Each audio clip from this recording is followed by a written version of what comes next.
Kecelakaan tunggal terjadi di jalan utama turunan Tanjakan Tugu Selamat Datang Negeri Hukurila, Kecamatan Lei Timur Selatan, Ambon, Minggu 21 Mei 2023 sekitar pukul 14.50 waktu Indonesia Timur.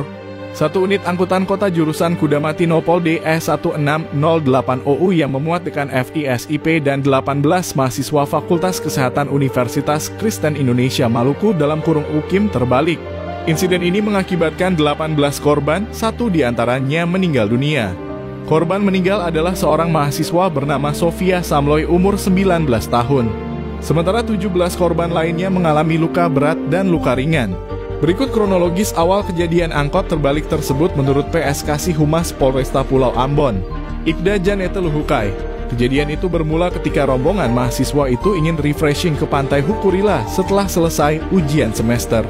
Di tengah perjalanan, tepatnya di Tanjakan Tugu Selamat Datang Negeri Hukurila, seorang penumpang yang duduk di depan dekat dengan sopir Philip Israel Imlablah meminta untuk memberhentikan mobil sejenak. Pasalnya ada api yang keluar dari bagian bawah mobil. Sopir ini tidak mau berhenti karena menurutnya tidak akan terjadi apa-apa, ujarnya. Namun ketika tiba di turunan Tugu Selamat Datang Negeri Hukurila, mobil penumpang mahasiswa UKIM dan satu dosennya tersebut melaju dan tidak bisa berhenti dan akhirnya terbalik. Ada beberapa orang melihat temannya Sofia Samloy sudah terlindas mobil, seketika mereka langsung berteriak meminta tolong ke warga sekitar, tuturnya. Adapun keterangan dari sopir. Janete mengungkapkan dari keterangan pengemudi Philip Israel Imlablah pada pukul 12.30 waktu Indonesia Timur dirinya menjemput 18 mahasiswa dan satu dosen UKIM di halte UKIM Talake Kecamatan Sirimau. Kemudian mereka melanjutkan perjalanan ke negeri Hukurila melewati ruas jalan Batu Meja Kecamatan Sirimau.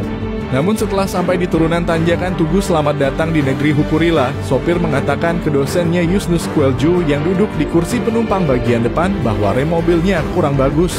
Setelah mendengar hal tersebut, dosennya tiba-tiba menarik handrem yang membuat mobil pada saat melaju di turunan menjadi oleng. Melihat perbuatan dosennya, sopir berusaha mengendalikan mobil tersebut, namun sayangnya terbalik, ucap Janete. Akibat kecelakaan tersebut terdapat satu korban jiwa dan beberapa orang lainnya alami luka-luka.